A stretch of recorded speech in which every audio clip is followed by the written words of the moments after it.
Hello, family. Enjoy this relaxing moment with Surly Tales.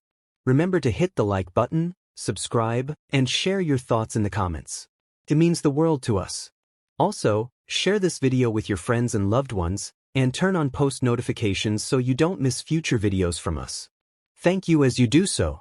Sit back and relax as we dive into the story. Zainab Adeyemi was born in the heart of Lagos, Nigeria's bustling economic capital, where the clamor of car horns and the cacophony of street hawkers selling everything from roasted plantains to phone accessories formed the orchestral soundtrack of daily life. Her early years were marked by modest family means, but she harbored grand ambitions. Even as a child, her eyes gleamed with big dreams, aspirations of traveling the globe, forging a name in the business world, and eventually making a difference in her community. While many of her age mates were content with daydreams of fleeting fame, Zainab's beliefs were anchored in the idea that true greatness arose from resilience, persistence, and unwavering faith in oneself. Growing up, one of Zainab's closest confidants was Linda Okafor, a girl whose laughter danced with hints of mischief. Their families lived just 2 streets apart in a densely populated district. On hot Saturday afternoons, when the sun scorched the earth and the humidity made the very air feel thick, Zainab and Linda would slip out of their houses and wander through the labyrinth of narrow roads. Linda would lead the way, her voice full of suggestions for silly, spur-of-the-moment adventures, like bargaining with the friendly suya vendor for extra spice or sitting by the lagoon to watch motorboats drift by. Their bond, forged in the innocence of youth, was the kind that felt like a promise, unbreakable, unwavering, and steeped in years of shared secrets. As they inched into adolescence, their days became a mesh of after-school study sessions, whispered gossip about their classmates, and excited conjectures about what the future might hold. For both young women, talk of career goals and financial independence often surfaced. Linda, the more spontaneous of the two, dreamed of fancy vacations in South Africa, luxurious cars, and a life that dazzled with glamour. Zainab, in contrast, had more grounded ambitions. She wanted to start her own business, perhaps in fashion or real estate, and she aimed to invest her profits back into the community that nurtured her. While Linda fantasized about brand names, penthouse apartments, and the glitter of parties, Zainab's heart was set on building something sustainable, something real. As the years rolled on, the girls transitioned from wide-eyed teenagers into young adults, standing at the cusp of self-discovery. University life beckoned. Zainab pursued a degree in business administration at a prestigious institution in Lagos, while Linda ventured into media and communications at another reputable university in Abuja. Distance introduced a new dynamic in their friendship, but they remained close. Weekends and semester breaks turned into moments of excited reunions, with Linda regaling Zainab with tales of Abuja's nightlife and influential figures, while Zainab would share her latest academic achievements, entrepreneurial ideas, and success stories of local African business icons who had broken barriers. During her 3rd year at university, Zainab met Charles Obinna, a charismatic civil engineer who had just returned to Lagos from an exchange program in Germany. He was tall, with a soft-spoken nature and an unwavering focus on his career. Their initial interactions were casual and often revolved around their shared dream of modernizing infrastructure in African cities. Over time, coffee meetups morphed into candlelit dinners, and group study sessions gave way to late-night phone calls. Underneath the starry African sky, amid the glow of streetlights reflecting off the Lagos lagoon, Charles confessed his feelings. Before long, they became the couple that others looked up to, equal parts ambition, respect, and partnership. Zainab believed she had found her soulmate, a man who supported her in public and privately pushed her to chase her loftiest goals. It wasn't long before Linda caught wind of this romance. She attended one of Zainab's birthdays during the university break, where she formally met Charles. From the moment Linda walked in, wearing a shimmering gold dress that highlighted her luminous ebony skin and an air of effortless confidence, the atmosphere shifted. Linda had that undeniable charm. She knew how to make an entrance. She chatted amiably with Charles, laughing at his jokes and trying to catch up on their mutual interests. At the time, Zainab thought little of it. After all, Linda was like her sister, and it only felt natural that she would greet Charles warmly. In Zainab's mind, Linda's enthusiasm merely reflected her genuine happiness for her friend. Outside the walls of friendships and romance, real-life responsibilities loomed. With student loans piling up and the cost of living in Lagos persistently on the rise, Zainab learned to manage her finances meticulously. She took up part-time roles, a marketing assistant for a small tech startup, a social media freelancer for a fashion brand, even volunteering for a grassroots organization aiming to empower young female entrepreneurs. In every role, she quietly saved money. She set her eyes on a goal: to accumulate enough capital to start her own venture immediately after graduation. The concept revolved around a hybrid model of African-inspired fashion and technology, an online platform that connected local designers with a global audience hungry for authentic African prints and styles. Linda, on the other hand, appeared drawn to fast money and lavish displays. She posted frequently on social media, sharing images from upscale bars in Abuja and corporate events alongside influential television personalities.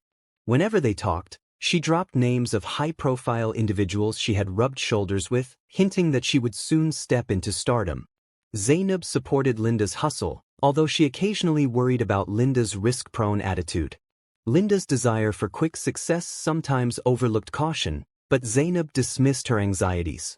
After all, they were best friends who trusted each other implicitly. Eventually, Zainab finished her university degree with honors. The day she graduated, she stood in a brilliant turquoise gown, diploma in hand, scanning the cheering faces in the audience. She spotted Linda at a distance and waved, feeling a warm rush of gratitude for her unwavering support. Charles joined shortly after, enveloping her in a proud embrace. That evening he proposed. Under the moonlit sky, amidst quiet laughter and heartfelt tears, Charles slid a ring onto her finger, promising a future brimming with opportunity. Zainab felt that everything was finally lining up: her ambitions, her love life, and the unwavering friendship she cherished. What she did not see was the subtle shift in Linda's eyes at the celebration afterward. Between sips of champagne and the clinking of celebratory glasses, Linda's gaze lingered on the diamond glimmering on Zainab's finger. A complex cocktail of envy, curiosity, and longing danced across her face. Zainab noticed none of it. She simply continued basking in the euphoria of the moment, believing that in Linda's gaze, she saw only sisterly pride. In the months that followed, life moved at a frenetic pace. Zainab threw herself into planning her upcoming wedding, attending to the final paperwork for her business registration, and looking at possible new apartments for her and Charles. Linda appeared to be by her side every step of the way, offering to help with bridal shower planning and even suggesting potential investors for Zainab's business. If anything, Linda seemed more enthusiastic than Zainab herself. Yet in the laughter shared over wedding magazines and business plans, threads of tension were weaving into the tapestry of their friendship. A small, nagging voice in Zainab's head occasionally questioned Linda's overenthusiasm, but she brushed it aside, attributing it to her own stress.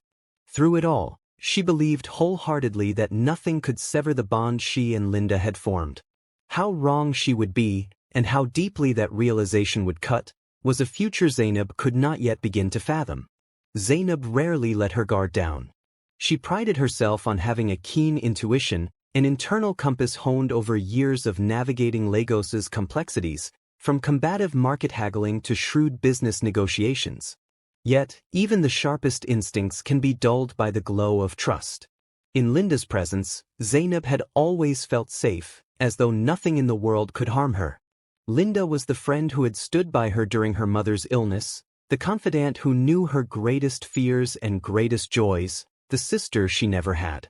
But as the weeks rolled by, subtle changes began to surface, revealing a darker side to a once treasured friendship. It started with Linda's sudden financial interest. She began asking Zainab a lot of pointed questions about her savings and business plan. How much capital are you projecting for your initial inventory? Linda would inquire casually, swirling a glass of juice in her hand. Initially, Zainab brushed off the unease, equating Linda's curiosity to an eagerness to see her friend succeed.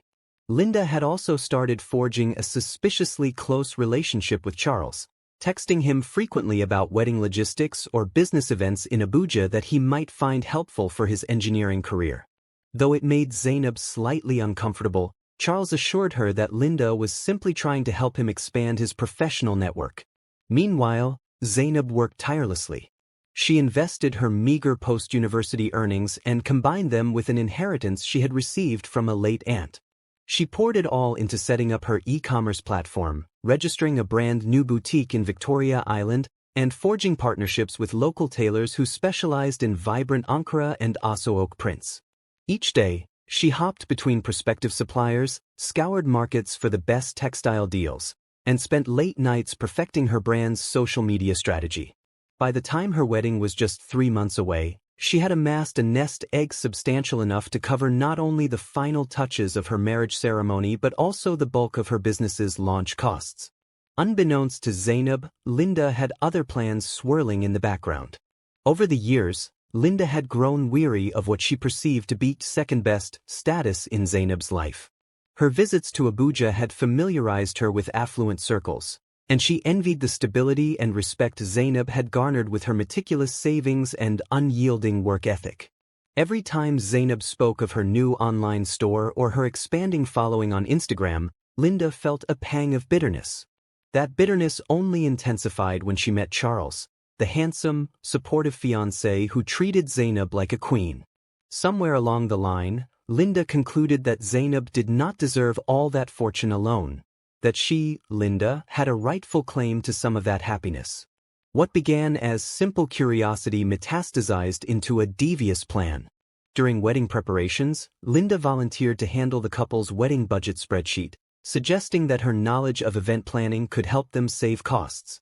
At first, Zainab hesitated. Money matters were deeply personal, and she was not entirely comfortable with anyone else rummaging through her finances.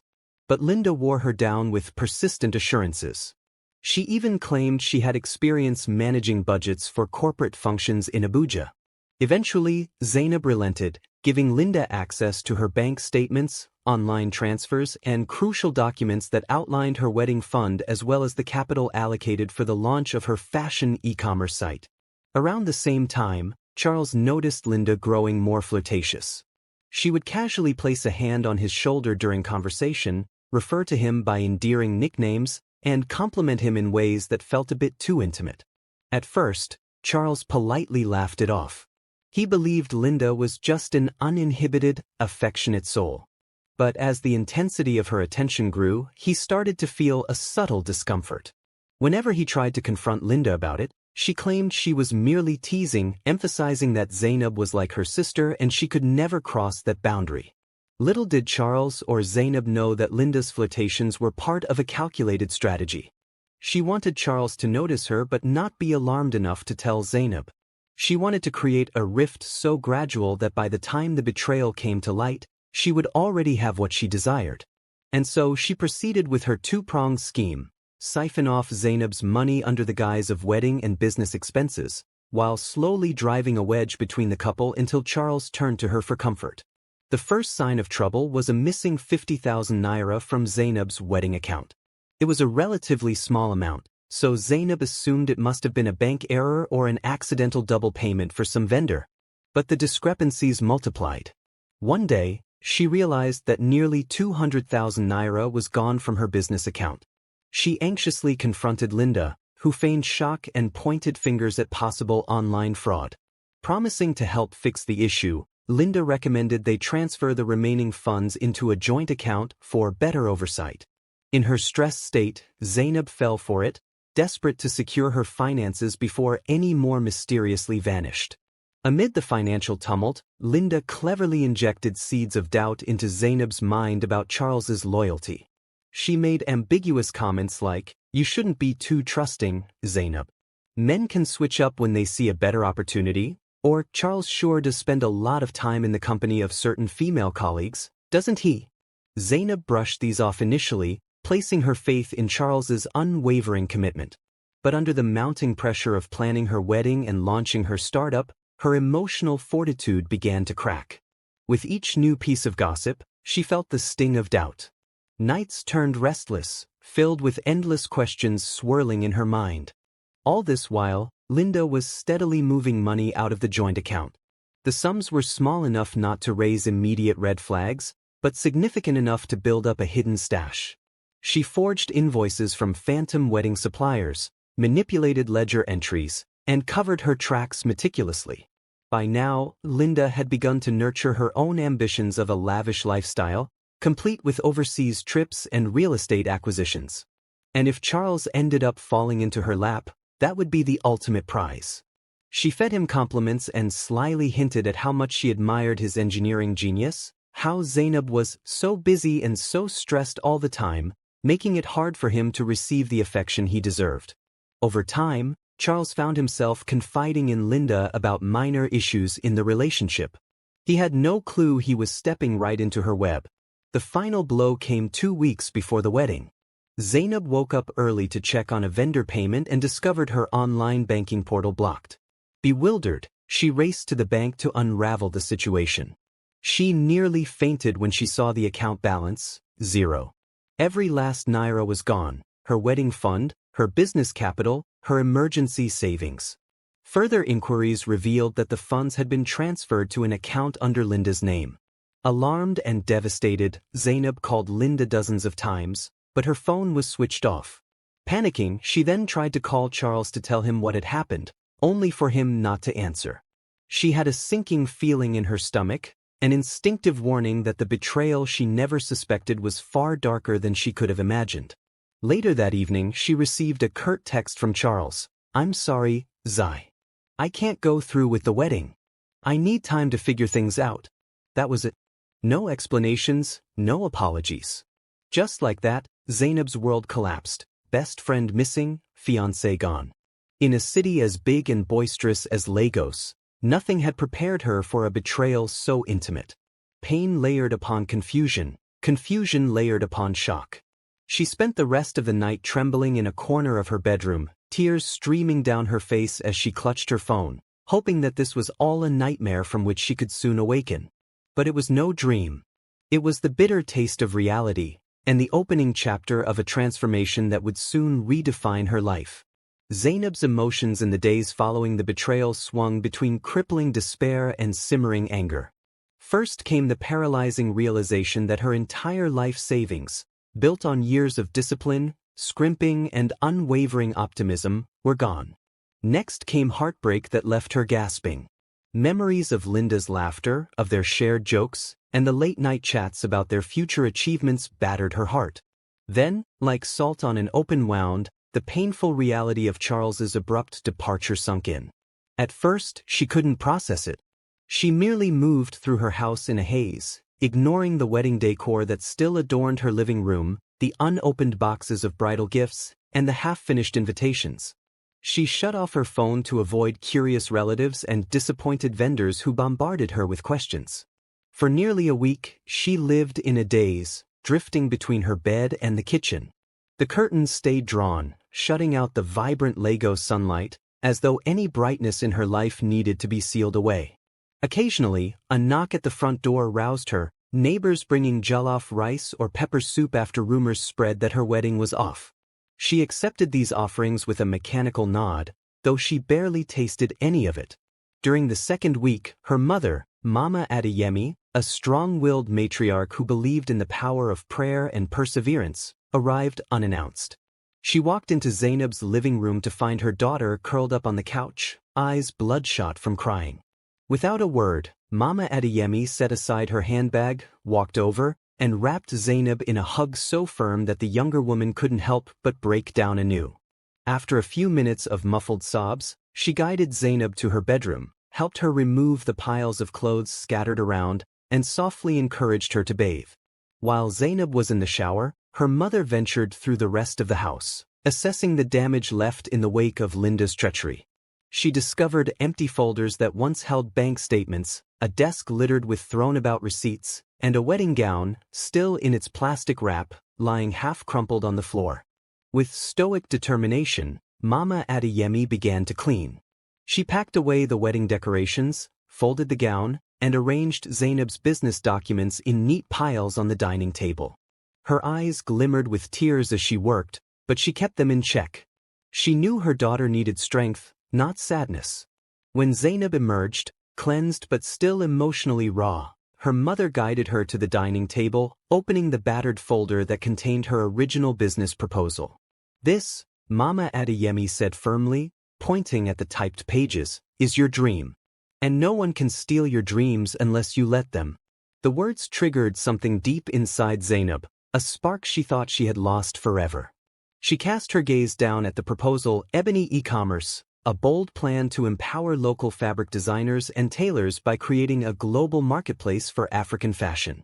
For a fleeting moment, she remembered the excitement that once flooded her veins whenever she pictured Ebony e-commerce potential. For a moment, she felt alive again. It was then that she decided, Linda and Charles may have robbed her of her savings and trust, but they would not strip her of her future.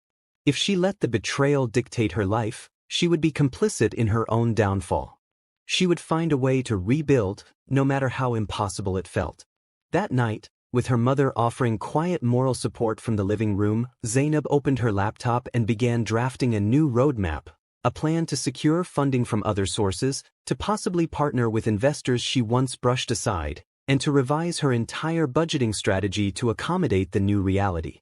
Although her eyes were swollen from tears, she allowed herself one small sliver of hope.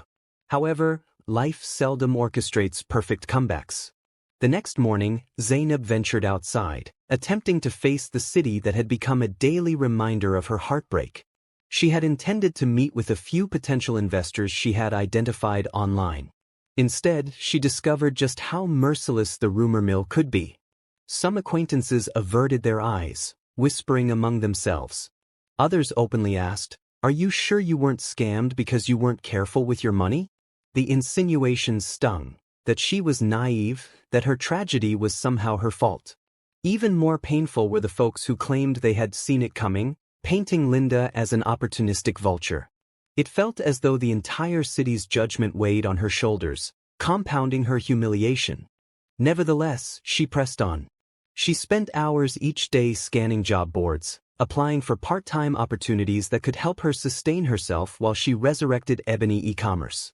Her mother's presence became an anchor, ensuring she remembered to eat, to rest, and to pray.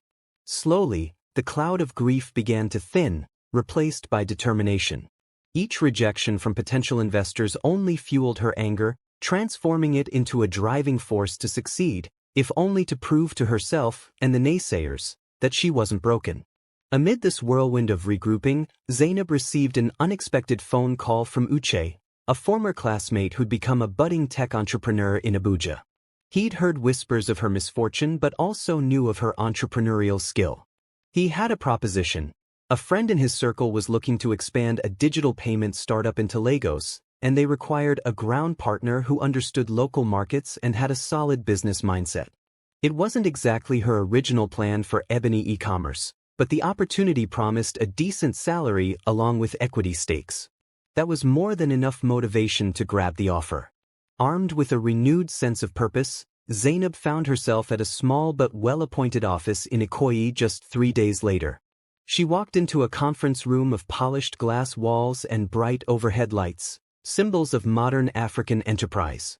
The conversation with the digital payment startup's representatives went surprisingly well. She impressed them not only with her knowledge of Lagos's consumer patterns but also her honest account of the setbacks she'd faced. Rather than see her losses as flaws, they recognized resilience in the way she had risen above tragedy in such a short time.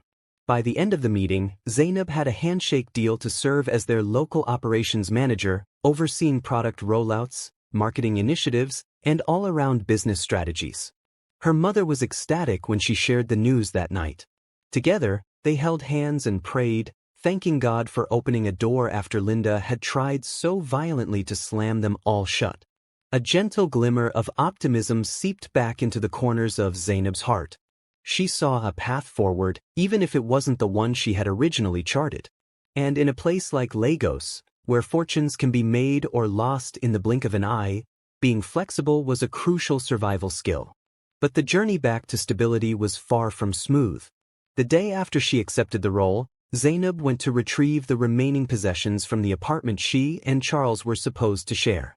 The lease was in her name, a fact that stung even more now that she had to sort out final payments with her own empty bank account. It hurt to see the half-furnished space, the table where they would have had breakfast each morning, and the couch they'd planned to snuggle on during movie nights. She donated most of the items to a local orphanage, reasoning that it was better to let them serve a useful purpose than be haunted by the memories they conjured. As she closed the door on that apartment for the last time, she felt a pang of regret, followed by a wave of nausea. The chapters of her life that she had meticulously planned, her wedding, her startup, and her future with Charles, had all evaporated like morning mist under the hot African sun. What remained was pure willpower, a determination to redefine herself on her own terms. And so Zainab left, resolute and strangely invigorated, forging a new identity out of the fragments left behind by Linda and Charles. In the weeks that followed, she would pour herself into her new role, forging alliances and even discovering unexpected ways to resuscitate ebony e-commerce. Pain, after all, was a potent teacher, and betrayal could serve as rocket fuel for growth if channeled properly. Still, a lingering question gnawed at her spirit. Where were Linda and Charles now? She'd heard rumors that they were spotted in a swanky neighborhood in Abuja, living it up on ill-gotten gains. But no firm confirmation reached Zainab's ears. Part of her wanted closure, yet a more substantial part needed no such confrontation. She was moving forward now. She had no space in her life for ghosts of a past drenched in treachery. With the support of her family and a growing network of like-minded professionals, Zainab vowed to transform her pain into power. If Linda had stolen her money and fiancé, she would repay the universe by becoming a force so substantial that they would one day regret ever doubting her. And thus began the metamorphosis that would see her morph from a heartbroken victim into a visionary entrepreneur, an emergence that would both reshape her destiny and leave those who betrayed her in utter disbelief. Zainab's mornings began at 5 o'clock with a short prayer and meditation, a new ritual she adopted for mental clarity. In the quiet darkness, she would outline her day's objectives, methodically noting each step she needed to complete. For Zainab, structure had become a lifeline. It anchored her, providing a sense of purpose that fought off the intrusive memories of Linda's betrayal and Charles's abrupt exit. Her new role at the digital payment startup was challenging, demanding, and sometimes infuriating, but it offered the mental distraction she craved and the financial footing she desperately needed. Within her first month, she proved her mettle by securing partnerships with small-scale vendors across Lagos Island, corner shops, local pharmacies, and even Mama Put, roadside food vendors. She was determined to bring them into the startup's digital ecosystem. It wasn't easy. Many business owners in these neighborhoods were suspicious of electronic transactions, preferring the straightforward, albeit sometimes risky, cash exchanges. But Zainab employed empathy, patience, and thorough explanations. She conversed in Yoruba when needed, bridging language gaps and building trust by emphasizing the benefits of secure, traceable payments. Her personal experiences also came into play. She shared glimpses of her own financial struggles, forging a connection that transcended mere corporate jargon. With each successful onboarding, Zainab's confidence grew. She found herself enjoying a measure of financial stability once more, enough to cover her basic living expenses, settle a portion of her debts, and discreetly set aside some money each week for her entrepreneurial dream. Each small deposit into her new savings account felt like a brick added to the foundation of a future empire. She was in no rush. The days of blindly trusting others with her finances were gone. This time, she would build ebony e-commerce slowly, carefully, and with transparent governance. But she also recognized that for ebony e-commerce to thrive, she needed partners beyond just tailors and textile suppliers. She needed a supportive infrastructure. Although still somewhat wounded by Linda's betrayal, she dared to seek out new alliances in the Lagos tech scene. She attended networking events in upscale hotels, mingling with upcoming software developers, coders, and creative designers. At these gatherings, she introduced herself as the operations manager for the digital payment startup but subtly wove in her own project. Some were intrigued by her vision of a globally recognized hub for African fashion, where diaspora communities and foreign admirers could easily purchase authentic, ethically made African prints. She collected their business cards, set up coffee meetings, and compiled a growing Rolodex of potential collaborators who believed in her idea. One such encounter happened at a tech meetup in Victoria Island, where she met Tund Balogun, a young software architect who had recently returned from a fellowship in Silicon Valley. He was brimming with ideas about user-friendly platforms and financial inclusion. Over cups of steaming cappuccino, Zainab found herself sharing more than just her business plans. She opened up about her shattered trust, the challenges of forging ahead after betrayal, and the emotional baggage that came with losing nearly everything. Tund listened attentively, offering not sympathy but genuine interest. To him, Zainab's experiences signified resilience, a trait he believed was crucial in startup ecosystems. By the end of their conversation, he was enthusiastic about helping her refine the technical aspects of ebony e-commerce. They struck an initial agreement to collaborate pro bono, with the understanding that Tund would earn a stake in the platform if it got off the ground. Meanwhile, Zainab's mother, still her steady pillar, urged her to consider therapy. Though mental health was often a taboo subject in many African communities, Mama Adeyemi recognized the toll the betrayal had taken. After some initial hesitation, brought on by a mix of cultural conditioning and pride, Zainab began seeing a counselor. In these confidential sessions, she learned the importance of acknowledging her feelings rather than burying them. She discovered that anger could be channeled into constructive pursuits, that heartbreak could evolve into a profound understanding of her own emotional boundaries. The counselor, a soft-spoken woman with a remarkable knack for compassion, encouraged Zainab to write down her fears and hopes in a journal. Over time, the diary pages filled with sketches of business ideas, personal affirmations, and occasional pangs of hurt directed at Linda and Charles. As the months rolled on, the digital payment startup soared in popularity, thanks in large part to Zainab's tireless outreach. The founders began discussing potential expansions into other West African markets, but they needed a local lead in each country. Sensing a golden opportunity, Zainab pitched herself for a regional manager position, a role that would grant her greater autonomy and, crucially, a higher salary. Her superiors recognized her drive and results, so they approved the promotion with only one condition: she would need to oversee pilot projects in Ghana for a few weeks to ensure her strategies weren't just Lagos-specific. Zainab agreed without hesitation. She relished the idea of traveling to Accra, exploring a new market, and forging Pan-African connections that could also benefit ebony e-commerce someday. However, each small triumph carried a poignant undercurrent. She rarely admitted it aloud, but she constantly wondered if Linda and Charles were observing her progress from afar. Were they celebrating their new life while she toiled away, building from scratch? Rumors occasionally trickled back, mutterings of Linda being spotted at expensive bars in Abuja, wearing designer clothes.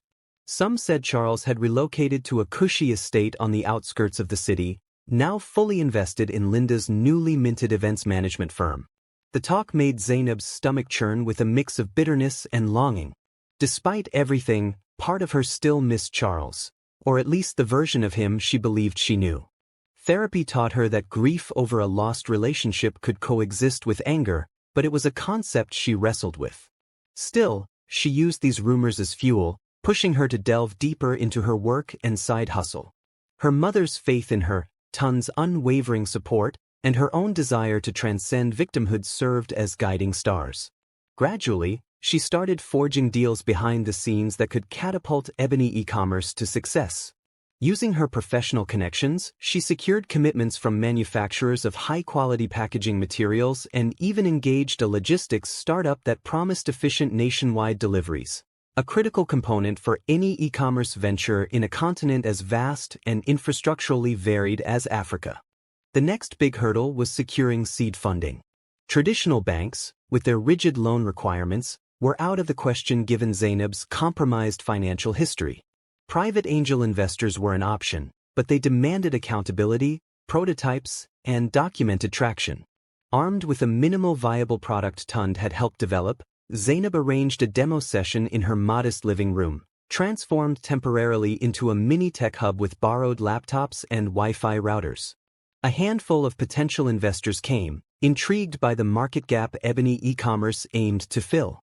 They peppered Zainab with probing questions about scalability, shipping logistics, brand differentiation, and competitive advantage. Despite her nerves, she answered convincingly, leveraging her real-world experience and unshakable passion. By the evening's end, 2 investors expressed conditional interest, provided she meet specific milestones within 3 months. It wasn't a guaranteed windfall, but it was a crack in the door.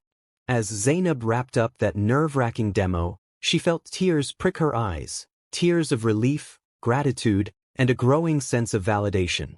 Memories of Linda and Charles still caused her heart to tighten, but now that sensation was accompanied by something else, the fierce belief that she could achieve greatness without them. She found herself whispering a silent vow, "You took everything from me, but you will never take my future." The next day, she texted Tund, "We have a path forward. Let's do this." They met to plan out the next developmental sprints for the e-commerce platform, focusing on user experience, reliability, and brand identity. They also discussed integrating a robust supply chain management feature that would allow local artisans and tailors to track orders and manage inventory seamlessly, making ebony e-commerce not just a storefront but an ecosystem for African fashion creators.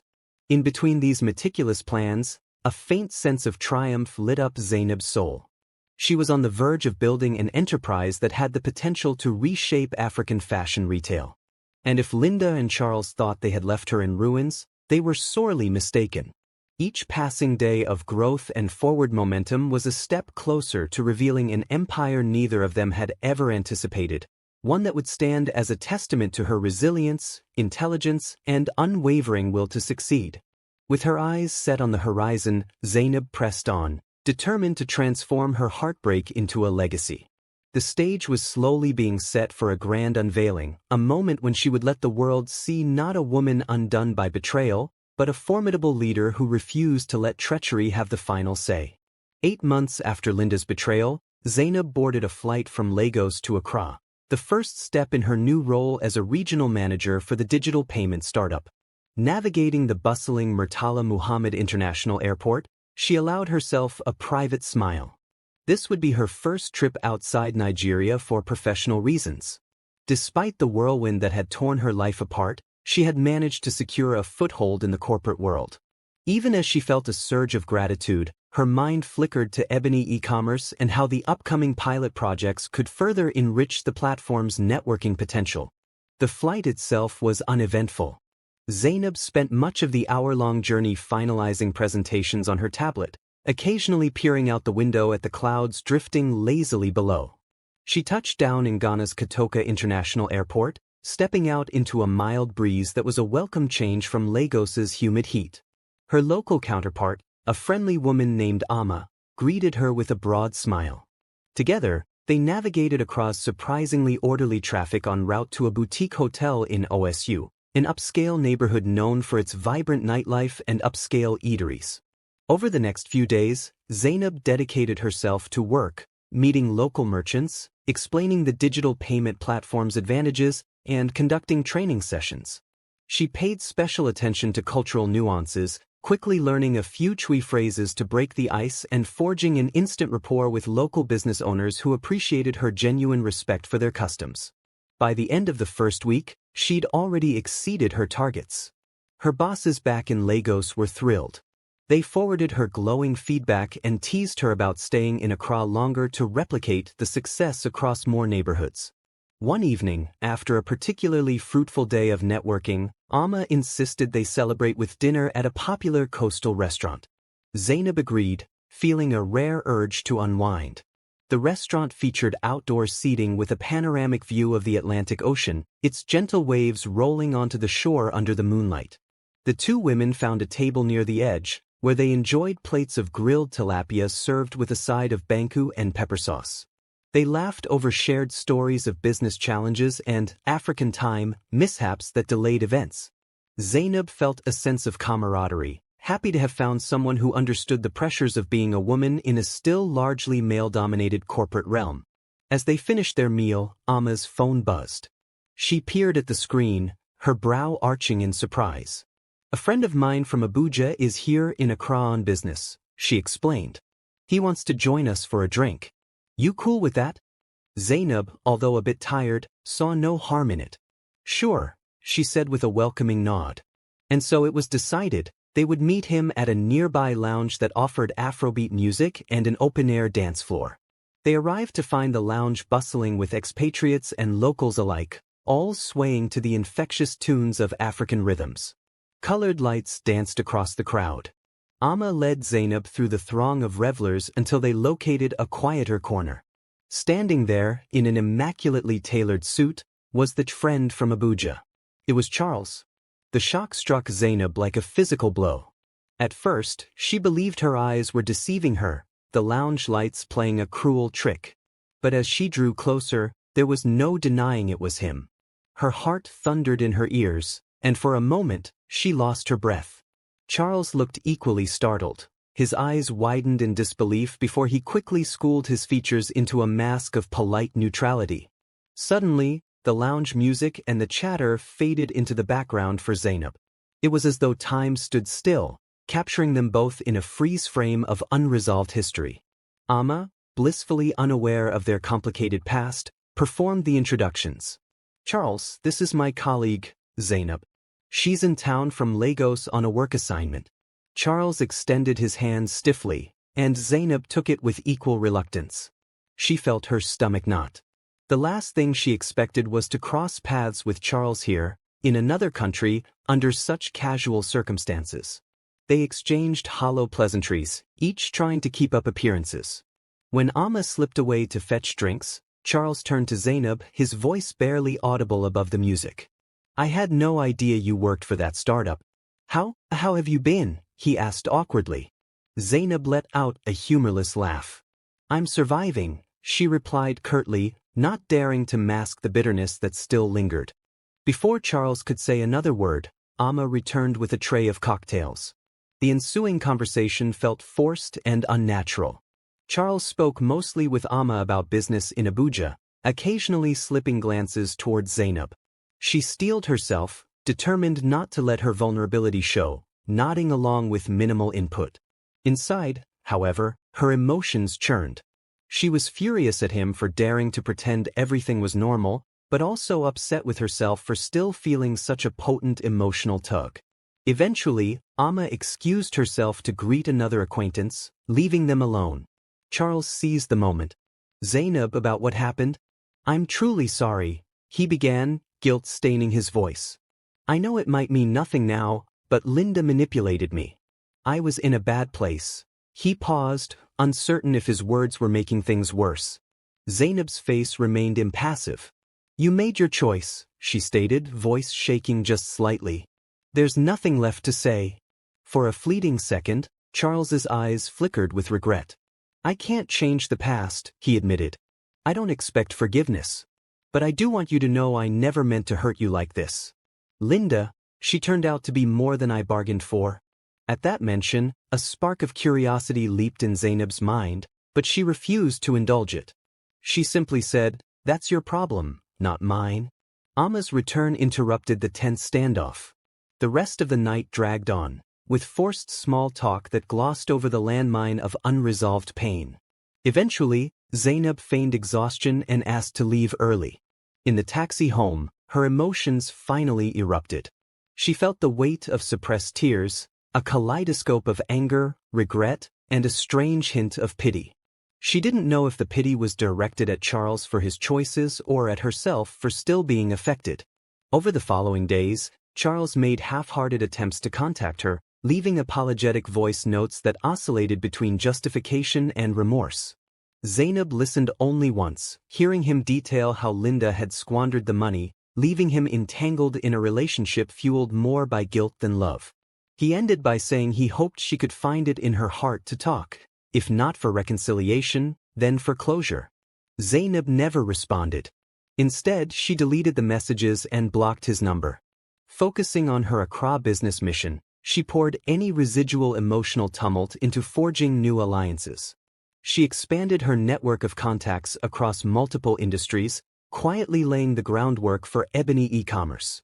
Sometimes she thought about confrontation, demanding that Charles return what he helped Linda steal.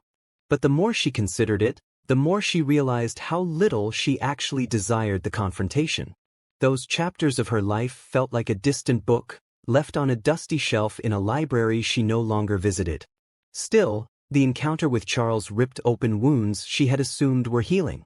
For nights, she found sleep elusive, memories swirling in an endless loop, Linda's duplicity, Charles's betrayal, the shuddering of what should have been her happiest day. Rather than succumb to the darkness, she turned once again to the discipline of early morning prayers, journaling, and late-night discussions with her mother via phone calls.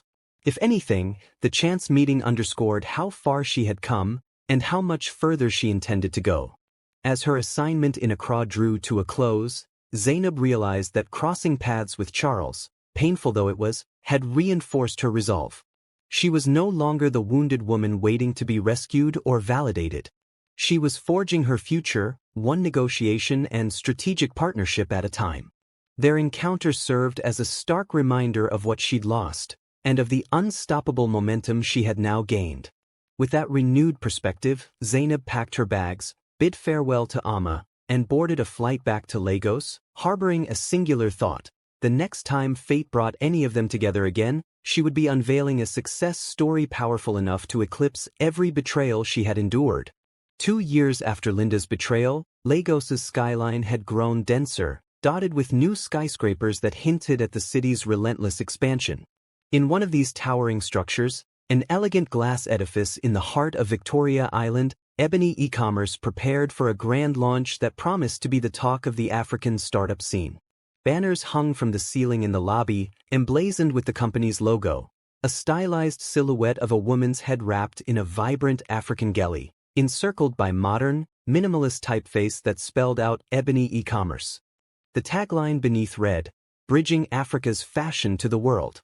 Zainab stood in a private suite on the top floor, staring out at the bustling city below. She wore a crisp, custom-tailored blazer made from Usoke fabric, a subtle nod to her brand's fusion of tradition and modernity. The journey had been anything but simple.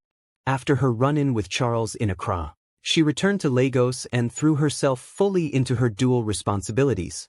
Days flowed into months of relentless work, early mornings spent developing strategies for the digital payment company, late evenings invested in Ebony e-commerce prototype, and weekends jam-packed with investor meetings and marketing tasks. Eventually, her perseverance bore fruit. The digital payment startup thrived in its West African expansion, and Zainab reaped both financial rewards and industry credibility. Bit by bit, she funneled her earnings into Ebony e-commerce, raising enough capital to hire a small but talented team. With Tund at the helm of software development, they built an intuitive platform that enabled local artisans to list and sell their products seamlessly. Her father's former colleague, who ran a textile manufacturing business, signed up as one of the first bulk suppliers. Word spread among aspiring designers, tailors, and weavers across Nigeria, Ghana, Senegal, and beyond. With the backing of a few angel investors impressed by her scrappy determination, Ebony e-commerce finally stood poised for a formal unveiling. Zainab swallowed hard, nerves dancing in her stomach. She thought of Linda and Charles briefly, imagining their reaction upon learning of her success. While she no longer actively sought revenge, the prospect of proving them wrong offered a private sense of vindication. She also recalled those bleak nights when hopelessness loomed large, when she questioned whether she would ever bounce back. Now, standing on the precipice of a major milestone, she couldn't help but feel a surge of pride. Her mother's prayers, Tun's unwavering support, and her own refusal to be defined by betrayal had culminated in this pivotal moment. Downstairs, a crowd of business elites, government representatives, fashion influencers, and curious onlookers had gathered. TV cameras lined the reception area, and journalists peppered the Ebony e-commerce staff with questions about the new platform's potential. The event's highlight was a mini fashion show featuring local designers who used the site to retail their collections. Models glided across a small runway, showcasing a breathtaking array of designs, from intricately embroidered kaftans to edgy, urban outfits that fused African prints with denim. Applause erupted after each ensemble, the audience captivated by the vibrancy and craftsmanship on display. When the final model exited the runway, a hush fell over the room as Zainab took the microphone. She scanned the sea of faces, potential partners, government officials hoping to leverage the platform for economic growth, and the media eager for soundbites. Her heart pounded, but she mustered the calm confidence she had cultivated over the past 2 years. "Thank you all for being here," she began, her voice echoing in the expansive lobby. Ebony e-commerce is not just another online marketplace. It's a vision rooted in the belief that African creativity deserves a global stage. Our platform is the result of countless hours of work, countless setbacks, and ultimately, a relentless commitment to turning challenges into opportunities. I stand here today, humbled and proud, ready to invite the world to experience the magnificence of African fashion.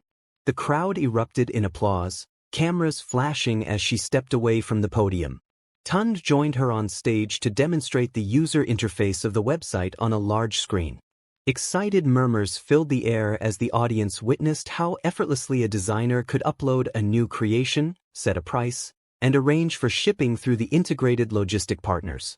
The system automatically converted local currencies for international buyers, mitigating one of the biggest hurdles in cross-border transactions. As the demonstration concluded, journalists crowded around Zainab, flooding her with questions about the platform's scalability, her long-term goals, and the significance of empowering women entrepreneurs across Africa. In the midst of the commotion, Zainab glimpsed a familiar silhouette at the far edge of the lobby. Linda stood there, dressed in a flamboyant red gown that clung to her curves and sparkled under the overhead lights. Her expression was unreadable, somewhere between awe and resentment. Zainab's pulse quickened. She hadn't seen Linda in person since the day she discovered her best friend's treachery. How Linda had managed an invitation to the exclusive launch was anyone's guess.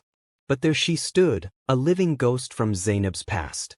Swallowing a surge of conflicting emotions, Zainab excused herself from the reporters and approached Linda. The crowd seemed to part for her, as though sensing the gravity of this reunion. The distance between them seemed to shrink and expand simultaneously in Zainab's mind. When she finally reached Linda, the two women locked eyes. An unspoken tension hummed between them. Linda was the first to speak, though her voice lacked its usual bravado. "Zainab," she said quietly, her tone a mix of guilt and grudging respect.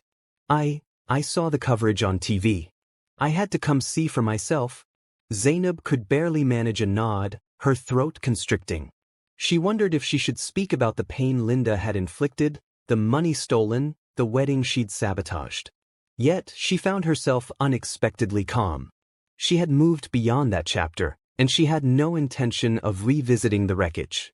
"I'm glad you could come," Zainab replied coolly, forcing herself to maintain composure. "I hope you're doing well, wherever life has taken you." Linda's eyes flickered with a twinge of regret or maybe nostalgia. She opened her mouth to say something, but no words emerged. Finally, she managed to stammer, "Zainab, I want you to know I never intended things to go that far. I was desperate. She hesitated, searching for the right plea. "I'm sorry."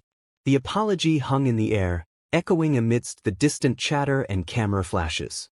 Zainab inhaled deeply, scanning Linda's face for signs of sincerity.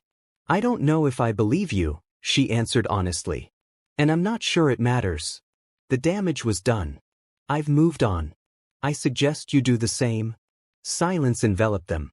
Eventually, Linda broke eye contact, eyes darting to the runway where models were still removing outfits in a swirl of color.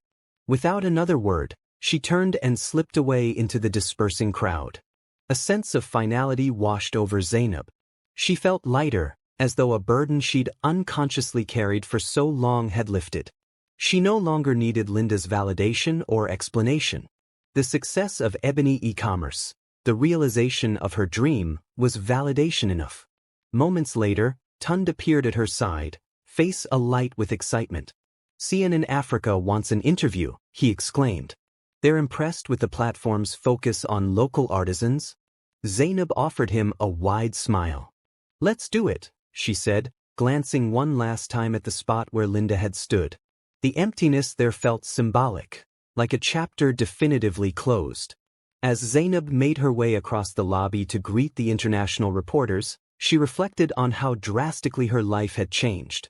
From a woman shattered by betrayal, she had reinvented herself into the mastermind behind one of Africa's most promising e-commerce ventures. The empire she built was more than just a profitable enterprise. It was a beacon of what was possible when hope, determination, and a refusal to succumb to bitterness coalesced. The cameras rolled, and Zainab delivered her story with poise, weaving narratives of African pride, entrepreneurial grit, and global ambition. The world listened, transfixed by her vision. Somewhere in the swirl of bright lights and thunderous applause, Zainab felt an overwhelming surge of gratitude to her mother, to Tund, to the many supporters who believed in her, and even, in a twisted way, to Linda. That betrayal had forced her to rise from the ashes stronger and more resourceful than ever. By the time the event wrapped up, Ebony e-commerce had garnered significant press coverage and investor interest. Orders started pouring in from across the continent and even from the diaspora in Europe and the United States. As Zainab stepped out into the cool Lagos night, the city lights shimmering like scattered diamonds, she closed her eyes and allowed herself a triumphant breath. Yes, Linda had stolen her life savings and fiancé. But neither Linda nor Charles had succeeded in destroying her spirit. Far from it, their treachery had propelled Zainab to heights none of them had ever imagined. And as she stood there, a self-made empire at her back and limitless horizons before her, she realized that true power didn't lie in revenge. It lay in resurrecting oneself from betrayal and forging a destiny so grand, even the past could only gaze upon it with wonder and regret. The end, and the beginning of everything Zainab was destined to become. The end. If you enjoyed this story, we invite you to give it a like and subscribe to our channel. Your support motivates us to keep bringing heartwarming stories almost every day. We are very grateful for your support. See you soon.